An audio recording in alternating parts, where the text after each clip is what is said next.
যে কোনো মানুষ যদি মারা যায় তার ফ্যামিলিকে আমরা এতটুকু এটা দিব, তাকে যেন গভর্নমেন্টভাবে হোক অথবা এফডিসির মাধ্যমে হোক অথবা সিস্টেমের মাধ্যমে হোক, সংগঠনের মাধ্যমে তাকে হেল্পটা করা যায়।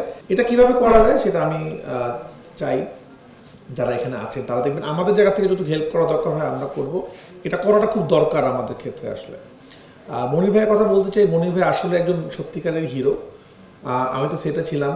আমরা এবার চাচ্ছিলাম যে আমাদের সিনেমাটা যতটুকু পারি বাংলাদেশে শ্যুট করা যায় কিনা, কারণ বাংলাদেশে শ্যুট করলে বাংলাদেশের টেকনিশিয়ানরা এই কাজটা পায়, তাদের কাছে আসলে কৃতিত্বটা যায়। তো এই শটটা তার দেওয়ার কথা ছিল না, তো সে বললো সে দিবে। সে খুবই হাসি খুশি মানুষ, এবং শটটা দিল। শট দেওয়ার পর কিন্তু সে সবার সাথে সেলফি তুলেছে, হাসাহাসি করছে, এবং সে বলেছে যে দেখিয়ে দিলাম কেমন হইলো, কেমন লাগছে সবার কাছে, সিনেমা হলে কেমন লাগবে। তারপরে কিন্তু সে প্রায় 1-1.5 ঘন্টা পরে হঠাৎ করে সে অসুস্থ হয়ে যায় এবং তাকে হাসপাতালে মারা যায়। তো আমরা যদি আসলে সেটাকে বলি অ্যাক্সিডেন্ট, তাহলে কিন্তু মনির ভাইকে উনি কিন্তু শটটা হিরোর মতোই দিয়েছে, ওনার শটে কিন্তু কোনো ক্ষতি হয়নি এবং দিয়েছে, এবং আপনার সিনেমাতে সেই শটটা হয়তো দেখবেন।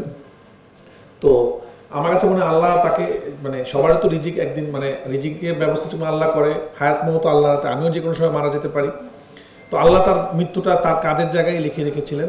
তা আমরা তাদেরকে শ্রদ্ধা জানাই, এই জন্য আমরা বলেছি তারাই রিয়েল হিরো, যাদেরকে খুব একটা দেখা যায় না স্ক্রিনে, কিন্তু তারা আসলে কাজটা করে যান।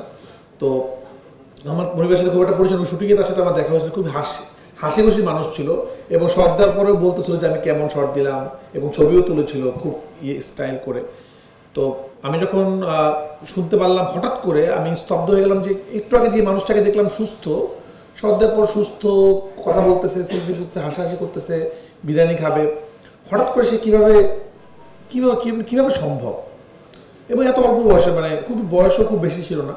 তা আমি তার ফ্যামিলির সাথে যতক্ষণ পর্যন্ত অ্যাম্বুলেন্সটা ঢাকায় যাচ্ছিল আমি লাইনে ছিলাম, এবং আমি তখনই আমরা বলেছি যে আপনারা টেনশন করবেন না, আমি শুনতে পেরেছি ওনার দুটো বাচ্চা আছেন, তাদের যতটুকু পারা যায় আমরা হেল্প করব। এবং আমরা আসলে এমন বলতে চাই না, আমরা চেষ্টা করেছি আমাদের জায়গা থেকে, এবং আমাদের আরও যারা শিল্পীরা আছেন এই সিনেমার, খুব ফাস্ট হয়েছে তো জিনিসটা। তারা বলেছেন, কেউ চেষ্টা করছেন যে ওদের বাচ্চাদেরকে স্কুলে পড়ানোর খরচটা দিতে পারে কিনা, আবার আমরা শুনছিলাম যে একজনকে ভ্যান কিনা, মানে যতটুকু পারা যায় তাদেরকে আমরা হেল্প করতে চাই। কিন্তু এরকম 1-2 পার্সোনালি হেল্প করলে একজন মনির ভাইয়ের তো ব্যবস্থা হয়ে যাবে, কিন্তু আরও হাজারো মনির ভাই যারা আছেন তাদের জন্য আমাদের চিন্তা করতে হবে। তো আমার মনে হয় এই ঘটনা থেকে যদি আমরা চিন্তা করি যে না, হঠাৎ করে যদি একজন স্ট্যান্ডম্যান বা একজন সহশিল্পী বা একজন প্রোডাকশন বয় বা একজন ড্রাইভার মারা যায়, পরবর্তী পদক্ষেপটা কি হবে সবার, সেটার জন্য যদি আমরা চিন্তা করি আমার একটা সলিউশন বের হয়ে যাবে।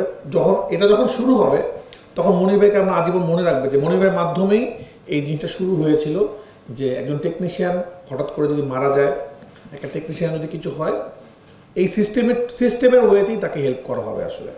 তো সবাইকে আসলে ধন্যবাদ। সবাই মনির ভাইয়ের জন্য দোয়া করবেন, বাচ্চাগুলোর জন্য দোয়া করবেন, আল্লাহ যেন তাদেরকে মানুষের মতো মানুষ বানায়। এবং আরেকবার বলতে চাই যে যারা ক্যামেরার পিছনে কাজ করেন, যারা টেকনিশিয়ান, যারা সহশিল্পী, যারা স্ট্যান্ডম্যান, যারা কষ্ট করে কাজ করেন, তাদেরকে মানুষ চিনে না, তারাই আসলে সত্যিকারের হিরো। তাদেরকে বেশি বেশি আপনাদের তাদের কথা বলবেন, আপনারাও সাংবাদিক ভাইদের বলতেছি, আপনারাও নিউজ করবেন। আমরা কিন্তু এন্ড ক্রেডিট বলে একটা ক্রেডিট দিই সিনেমার, দর্শকরা উঠে যায়, ওই ক্রেডিটটা দেখে না। আমাদের কিন্তু যে চা দেয়, যে ড্রাইভার, তার কথাও থাকে।